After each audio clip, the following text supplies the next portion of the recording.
Well, let's take you to Windsor East in Randburg. Now, this is where some residents have been left out in the cold tonight. Earlier today, the Red Ants, accompanied by the police, evicted thousands of people illegally occupying flats.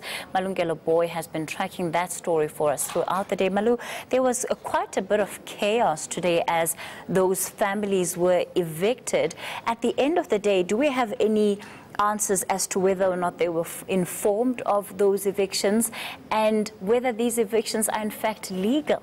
Well, Kathy, it depends who you talk to when you asked locals there whether did they know about the evictions. Some will say, actually, we knew about this and we knew that we were going to be evicted, and they'll tell you the reasons why they also knew that they were going to be evicted. One of the reasons, Kathy, they were evicted is that they've not been paying rental. Mafadi property management company called on Red Ants. Of course, they're saying that they acted on this because they had a court process had been followed, resulting into this. And of course, people, Kathy, is saying that they have not been paying rent in those properties because they had a dispute with Mafadi, because Mafadi had apparently not maintaining those properties, and so they were refusing to pay rental for properties that were not maintained. But at the same time, you find people that are saying to me that I have been paying rent diligently here and I don't understand why I am being evicted. In fact, some of the people, Kathy, were called from work by some of their friends, being told that we're actually being kicked out, saying that we didn't know about this. The duty then this means that the duty of their landlords had the duty of telling them about these evictions. How many people are we talking about here that have been affected by this move?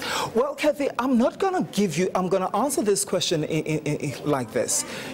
There's about 60 units that these people were evicted from.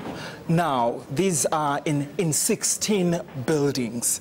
Now, in some of these units, you'll know that there's about 3 families renting out one apartment, for example. A family consists sometimes of about 5 people. We could be talking about 200 to 300 people that are actually spending the night out tonight. What does the property company have to say in this instance? Well, Mafadi said all they could say to me, in fact, one of the officials, was that these evictions are legal, and that was about that, Kathy, because I was also asking them whether, when people are saying that they don't understand why they're being evicted because they've been paying rental, the gentleman that I was interacting with simply said to me that that's not possible. That's not possible. But here's an interesting thing. We just got a call from a man who says he owns 2 units in Windsor East, saying that his 2 units have been hijacked. It becomes, you know, one of those stories where it also interplays, I think, Malungelo, with the economic climate in the country and just the difficulty that people are going through in terms of meeting their basic needs. I mean, what was your finding in that regard when you were speaking to those families? People are actually quite desperate. In fact, Kathy, at around 4 o'clock, you could see some people coming home and finding their properties, you know, their clothes, beds, fridges, strewn all over the place. And children coming home from school. You know, when you're a child, you're coming back from school, all you want is to get into the house and eat. They couldn't do that this afternoon. What happens now? Well, they'll stay there if they don't have an alternative. All right, Malungelo Booi, that's where we leave it for tonight. Malungelo will, of course, undoubtedly be following up on that particular story for us going into tomorrow.